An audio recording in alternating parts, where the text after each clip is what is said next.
Mga kapuso, ang kakulian sa panghuna-huna o learning disability dili babag nga makakabot o makaangkon og trabaho kung bukas lang ang katawhan sa pagdawat kanila. Sama na lang nining mag-best friends nga ang usa adunay Down syndrome ug ang usa adunay short-term memory apan pareho silang nakatrabaho sa Stimulation Therapeutic Activity Center kung stock sa Dakbayan sa Lapu-Lapu.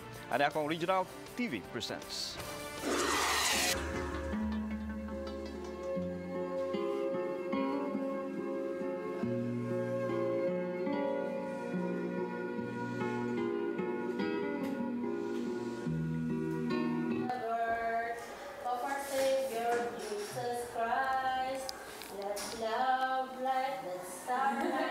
On that first Christmas morn, let us back to the Sama sa mga bata, kalipay ug kasadya ang imong makita. Si Edith ang singer, si Mais ang dancer. Sila ang mag-best friend nga dunay learning disability. Mai, manano, tata. Ako si Edith Bimoso. Nagtrabaho dito sa stock.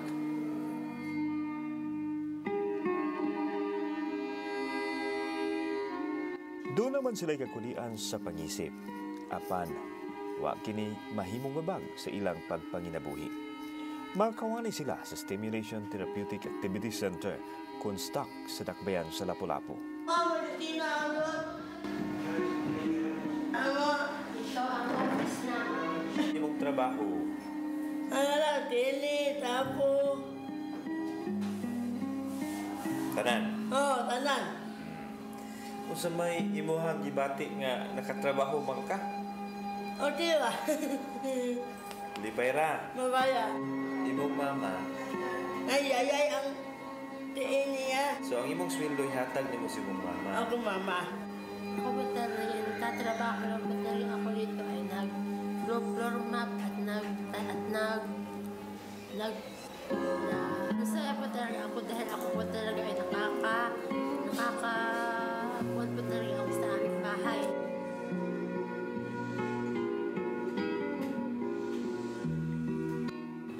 So mo na ni ang best bonding time sa mag-best friend.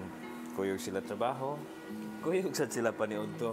Na-under sila sa learning disability nga ang affected nila is naa sa cognitive nila nga level na ang ilahang panghuna-huna dili ka ng tukma sa ilang edad. Luyo sa pahiyom og talidhay, ang luha sa duha, nanuktok sa kasing-kasing, sa katilingban, nga tagan ug luna ang sama kanila. Lagi tayo suporta sa ila ako kung saan nato nga mahimo sila nga functional. Whenever I see girls and boys and genders on the stage. Ako si Alan Domingo, kini ang akong short docu.